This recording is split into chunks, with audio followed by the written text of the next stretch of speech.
मनोज जरांगे पाटील यांनी मराठा आरक्षणावरून राज्यातील नेत्यांना आपल्या पायाजवळ आणून बसविले. राजकीय नेत्यांना गावबंदी करून पिटाळून लावले. देवेंद्र फडणवीस यांचा मोहरक्या, सुपारीबाज, ठग, गुणवंत सदावर्ते या सनकी इसमाला वठणीवर आणले. शिंदे, फडणवीस, अजितदादा यांना 2 जानेवारीपर्यंतचा शेवटचा अल्टिमेटम दिला. राज्य शासनाला कुणबी मराठा नोंदी शोधण्याच्या कामाला लावले. परंतु स्वयंघोषित ओबीसी नेते छगन भुजबळ यांनी मराठ्यांना कुणबी जाती प्रमाणपत्र देऊन ओबीसी प्रवर्गातून आरक्षण देण्यास विरोध केला. तिहाड जेल फेम छगन भुजबळ यांच्यामध्ये एवढी हिंमत आली कुठून? शासन निर्णयाच्या विरोधात का उभे झाले? यांचा मागचा बोलविता धनी कोण? छगन भुजबळ यांच्या वायफळ बळगवण्यावर अजित पवार, देवेंद्र फडणवीस किंवा त्यांचे वाचाळवीर भक्त उत्तर का देत नाहीत, असा प्रश्न पडतो. ओबीसी आरक्षणाचा इतिहास तपासले असता छगन भुजबळ यांचे कुठलेही योगदान नाही. शासन दरबारी ओबीसी प्रश्नाविषयी कुठलीही, कधीही, कोणतीच मागणी धरून लावली नाही. राज्यात शाळांना दिवाळीच्या ओबीसी विद्यार्थ्यांकरिता दिवाळी सुट्ट्या लागल्या. अर्धे सत्र संपले परंतु ओबीसी विद्यार्थ्यांकरिता वसतिगृह सुरू झालेले नाही. विद्यार्थ्यांना स्कॉलरशिप नाही. नॉन-क्रिमिनलकरिता अनेक अडचणी आहेत. परीक्षा प्रतिपूर्ती फी नाही. नोकऱ्यामध्ये 27% आरक्षण नाही. केंद्र सरकार ओबीसीचा इम्पेरिकल डाटा देत नाही. भाजपने ओबीसी वर्गाचे राजकीय आरक्षण संपविले. ओबीसी आरक्षणाच्या विरोधात भाजपने आपल्या मोहरक्याकडून अनेक खटले न्यायालयात दाखल केले. अशा पक्षासोबत छगन भुजबळ सत्तेत सहभागी झाले. शिंदे फडणवीस यांनी कंत्राटी भरती लागू केली तेव्हा मिस्टर छगन भुजबळ गप्प होते. सरकारने शाळा खाजगी कंपन्यांना द्यायचा निर्णय घेतला त्यावर मिस्टर छगन भुजबळ चूप आहेत. ओबीसीच्या राजकीय आरक्षणाला आव्हान देऊन स्थानिक स्वराज्य संस्थांमधील आरक्षण थांबविले आहे त्यावर छगन भुजबळ एकही शब्द बोलत नाहीत. आता तर फडणवीस आणि अजित पवार यांच्या 3 मोहरक्यांनी ओबीसीचे आरक्षण संपुष्टात आणण्याकरिता न्यायालयात याचिकाच दाखल केली. जर ओबीसी प्रवर्गाचे आरक्षण संपुष्टात आले तर मनोज जरांगे कुणबी जातीचा दाखला घेऊन काय करतील, असा प्रश्न साहजिकच निर्माण होतो. मराठा, कुणबी, ओबीसी आरक्षण यामध्ये फक्त राजकारण आहे काय? 2 समाजात तेढ निर्माण करून दंगली घडविण्याचा कुटील डाव फडणवीस यांचा आहे काय? छगन भुजबळ यांचे हे नाटक अजित पवार यांना मुख्यमंत्री बनविण्यासाठी तर नाही ना? की छगन भुजबळ हे स्वर्गीय गोपीनाथ मुंडे यांचे ओबीसी नेते म्हणून असलेले स्थान मिळविण्यासाठीची तर धडपड असावी काय? याबाबत जाणून घेऊ विश्वासमत न्यूजची एक्सक्लुसिव्ह रिपोर्ट.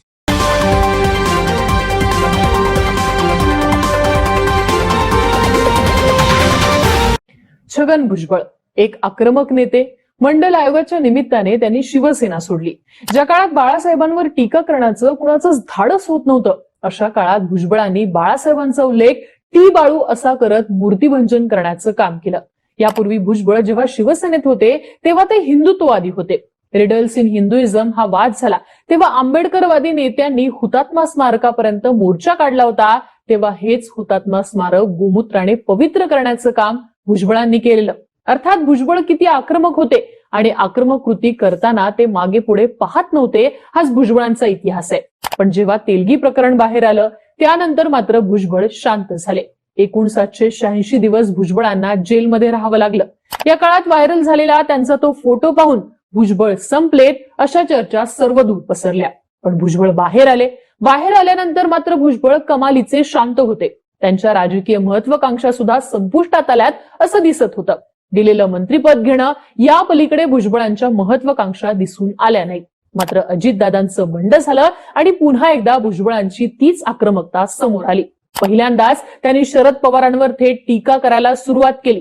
त्यानंतर मराठा आरक्षणाचा वाद चिघळला आणि आपलं ओबीसी राजकारण घेऊन छगन भुजबळ पुन्हा मैदानात उतरले. पण खरंच दिसतं तितकं सोपं आहे का? कारण भुजबळांच्या मागे चौकशीचा फेरा अजूनही आहे. जेलमध्ये गेलो तर काय होतं याची जाणीव सुद्धा भुजबळांना आहे. कदाचित याच कारणामुळे भुजबळ बाहेर येऊन सुद्धा शांत होते. मात्र पवारांची छत्रछाया गेली आणि भुजबळ पुन्हा आक्रमक झाले. साहजिकच प्रश्न पडतो, इतक्या चौकशीच्या फेरा शिल्लक असताना, राजकीय कारकीर्द संपवली जाण्याची भीती पुन्हा असताना सुद्धा भुजबळ इतकी टोकाची भूमिका कशी काय घेऊ शकतात? नक्कीच भुजबळांच्या मागे कोणीतरी असेल. जर असेलच तर तो कोण असेल पाहूयात या व्हिडिओच्या माध्यमातून. भुजबळांच्या मागे दुसऱ्या कोणाचं तरी ब्रेन असण्याची शंका घेण्याचं एकमेव कारण म्हणजे छगन भुजबळ यांच्या मागे असणारा चौकशीचा फेरा. जरी प्रकरण कोर्टाकडून संपुष्टात आलं असल्याचं सांगण्यात येत असलं तर कधी कोणती गोष्ट बाहेर पडेल याची जाणीव भुजबळांना नक्कीच आहे. तरीही सध्या भुजबळ तुफान सुटलेत. आता भुजबळांच्या मागे कोणीतरी असेल असं विचारात घेतलं तर पहिल्यांदा पाहावा लागतो तो फायदा आणि तोटा. कारण भुजबळ ज्या पद्धतीने भूमिका घेतात त्याचा अंतिम फायदा कोणाचा होतो यावरूनच भुजबळांच्या मागे नेमका कोणता ब्रेन आहे याचा अंदाज लावता येऊ शकतो. यामध्ये पहिला नंबर लागतो तो अर्थात अजित पवारांचा. भुजबळांना बॅकअप देऊन अजित पवारांना काय फायदा, तर सध्या तरी अजित पवारांना फायद्यापेक्षा तोटा जास्त दिसतोय. जर का अजित पवारांनी एकनाथ शिंदेप्रमाणे मराठा आरक्षणाबाबत मराठा आंदोलनकर्त्यांकडून आक्रमक भूमिका घेतली असती आणि दुसरीकडे भुजबळांनी त्याला विरोध केला असता तर मात्र अंतिम फायदा अजित पवारांचा असं म्हणायला स्कोप होता.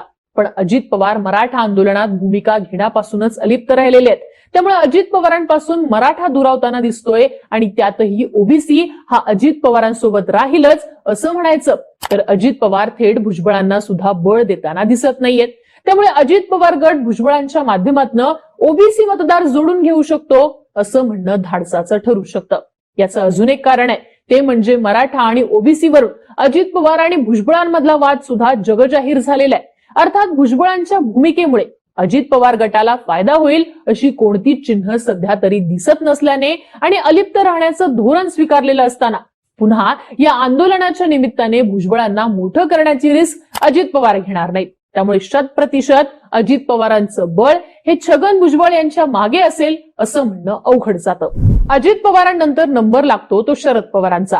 आता शरद पवारांचं नाव दुसऱ्या नंबरला घेण्याचं कारण म्हणजे शरद पवार हे असे नेते आहेत ज्यांचं नाव महाराष्ट्रातल्या प्रत्येक गोष्टीमागे असतंच. मात्र भुजबळ आणि शरद पवारांच्यात इतकं बिनसलेलं असताना शरद पवार पुन्हा भुजबळांना बळ देतील का? कदाचित अजित पवारांची ताकद कमी करण्यासाठी भुजबळांना मोठं करण्याची रणनीती शरद पवार आखू शकतात. कारण भुजबळांच्या भूमिकेमुळे अजित पवार गटातच मराठा विरुद्ध ओबीसी असा वाद उद्भवू शकतो. याचा भुजबळांना होणारा फायदा म्हणजे अजित पवार गटात दुसरी फूट पाडून त्यांच्या हाती एका गटाचं नेतृत्व करण्याची संधी येऊ शकते. पण ही रणनीती शरद पवारांच्या फायद्याची असली तरी ती रणनीती भुजबळ पवारांच्या सांगण्यावरून अंमलात आणतील असा स्कोप दिसत नाहीये. कारण एकतर भुजबळ आणि शरद पवार यांच्यात वास्तविक वितुष्ट निर्माण झालेलं आहे आणि आजपर्यंत जे राजकीय नुकसान झालं ते शरद पवार यांच्यामुळेच झालं अशा आपल्या म्हणण्यावरती छगन भुजबळ हे ठाम आहेत. आता शरद पवारांनंतर विचार करावा लागेल तो उपमुख्यमंत्री देवेंद्र फडणवीस आणि केंद्रीय भाजपचा. भुजबळांच्या आक्रमक राजकारणामागे देवेंद्र फडणवीस आणि केंद्रीय भाजपचं नेतृत्व असू शकतं का? तर याची शक्यता सगळ्यात जास्त तयार होते. कारण चौकशीच्या फेऱ्यात असणारे भुजबळ आता कोणाचं ऐकू शकतात तर ते फक्त सत्ताधाऱ्यांचं. शाहू फुले आंबेडकर यांचा पुरोगामी वारसा पुढे करणाऱ्या भुजबळांना भाजपसोबत गेल्यानंतर वैचारिक अडचणी निर्माण झाल्या होत्या. ब्राह्मण विरोधी भुजबळांचं स्टेटमेंट किंवा काही वर्षांपूर्वीचं सरस्वती देवीबाबतचं स्टेटमेंट या गोष्टी भाजप आणि भुजबळांच्या वैचारिक भिंत तयार करणाऱ्या होत्या. पण जेव्हा हिंदुत्वाद सोडून जातीय अस्मितेला प्राधान्य मिळत गेलं तेव्हा हीच भिंत दूर झाल्याचं स्पष्ट होत गेलं. भाजपला आपल्या हाती असणारा ओबीसी वोटर गमवायचा नाहीये. ओबीसी समाजाच्या हिताचं रक्षण करण्यासाठी आपण आहोत हे भाजपला बिंबवायचं पण आहे. मात्र त्याच सोबत एक गठ्ठा मराठा समाज आपल्या विरोधात जाणार नाही याची काळजी सुद्धा घ्यायची. मग अशावेळी देवेंद्र फडणवीस यांच्यासारख्या नेत्यांना थेट आक्रमक भूमिका घेण्यात मर्यादा येऊ शकतात आणि याच मर्यादा ओळखून केंद्रीय भाजपचं नेतृत्व छगन भुजबळांना बळ देऊ शकतं. कारण भुजबळांच्या नेतृत्वात ओबीसी एकवटला तर हा ओबीसी काँग्रेस आणि पवार गटाकडे जाणार नाही याची हमी भाजपला मिळते. भुजबळांच्या माध्यमातून किमान भाजपच्या विरोधात जाणारा ओबीसी हा डायव्हर्ट झाला तरी सुद्धा भाजप सिक्युअर होताना दिसून येतं. पण छगन भुजबळांना पुन्हा मोठं करून भाजपला काय फायदा? अगोदरच शिंदे, अजित पवार, देवेंद्र फडणवीस असे सत्तेचे दावेदार असताना भुजबळांना बळ देऊन अजून एक नेता का तयार करावा? तर याचं उत्तर भुजबळांच्या लिमिटेड ऍक्शन मध्ये येतं. भुजबळांच्या चौकशीचा फेरा आजही केंद्रीय भाजपच्या हातात आहे. अशा वेळी भुजबळांना कुठेपर्यंत मैदान मोकळं करावं आणि कुठे सोडावं याची दोरी केंद्रीय भाजप आपल्या हातात ठेवू नये असं म्हणायला स्कोप राहतो. या 3 शक्यतांनंतर अर्थात चर्चा करता येते ती खुद्द एकनाथ शिंदे यांची. भुजबळांना बळ देऊन एकनाथ शिंदे काय मिळवू शकतात? एकतर मराठा आंदोलनामुळे मुख्यमंत्री पदाची खुर्ची अडचणीत येत असेल तर फडणवीसांकडे ओबीसी समाज पर्याय म्हणून पाहणार नाहीत याची काळजी एकनाथ शिंदे भुजबळांना बळ देऊन करू शकतात. दुसरीकडे मराठा ओबीसी वाद निर्माण झाला तर मराठ्यांना स्वतंत्र आरक्षण हा मुद्दा हायलाइट करून जरांगे पाटलांची मागणी मागे पडू शकतात. तिसरी गोष्ट म्हणजे अजित पवार गटातच भुजबळांना महत्व देण्याची हमी देऊन अजित पवारांना मुख्यमंत्री पदाच्या दावेदारीवरून साईडलाईन करू शकतात. आणि चौथी गोष्ट म्हणजे स्वतः मराठा मुद्द्याभोवती राहून काँग्रेस, उद्धव ठाकरे आणि पवार गटाकडे ओबीसी मतदार जाणार नाही याची काळजी सुद्धा घेऊ शकतात. अर्थात छगन भुजबळ आक्रमक झाल्यास शिंदेंना सुद्धा कोणताच तोटा असल्याचं दिसत नाही. एक प्रकारे अजित पवार गटात अंतर्गत स्पर्धा वाढली आणि तिकडे भाजपच्या ओबीसी क्लेमसाठी स्पर्धक निर्माण झाला तर एकनाथ शिंदे यामध्ये फायद्यात जातील असं चित्र दिसून येतं. असो तर या 4 नावांनंतर अजून एका ब्रेनची आपल्याला चर्चा करावी लागेल आणि तो ब्रेन आहे छगन भुजबळ यांचा. कारण स्वतः छगन भुजबळ हे सामाजिक भान असणारे व्यक्ती आहेत. महाराष्ट्रातल्या जातीय समीकरणाची दिशा त्यांना समजते. म्हणून मंडलचा मुद्दा अधोरेखित होताच छगन भुजबळ ठाकरेंना सोडून शरद पवारांकडे आले. हिंदुत्ववादी भुजबळ हे पुरोगामी झाले. समता परिषद, ओबीसी समाजाचा ऍक्सेप्टन्स आणि आक्रमक शैलीवरती राजकारणाची दुसरी इनिंग सुरू करता येऊ शकते याची जाणीव भुजबळांना आहे. दुसरी महत्वाची गोष्ट म्हणजे तितकेच ते महत्वाकांक्षी सुद्धा आहेत. ज्याप्रमाणे हातातून गेलेलं राजकारण हे नितीश कुमारांनी जाती आधारित जनगणना करून पुन्हा आपल्या हातात घेतलं, हीच कामगिरी दक्षिणेत छगन भुजबळ करू शकतात. तितकं राजकीय भान त्यांच्यात नक्कीच आहे. फक्त आपली बेरीज ही कोणामागे जोडायची याची तयारी आता छगन भुजबळ करतील. म्हणजे पवारांच्या छत्रछायेखालून बाहेर पडलेले छगन भुजबळ हे ओबीसी मुद्द्यावरून अजित पवार गटापासून सुद्धा स्वतंत्र होत वेगळी समीकरणं तयार करू शकतील. अर्थात यासाठी छगन भुजबळांना बळ मिळण्याची सुद्धा गरज आहे आणि ते बळ कोण देत आहे किंवा देऊ शकतं याचा स्पष्ट अंदाज येत्या काही दिवसांमध्ये आपल्याला कळेलच, हे मात्र नक्की आहे. तूर्तास तुम्हाला काय वाटतं? छगन भुजबळ यांच्या मागे नेमका कोणाचा ब्रेन आहे? तुमच्या प्रतिक्रिया कमेंट बॉक्समध्ये लिहून नक्की कळवा.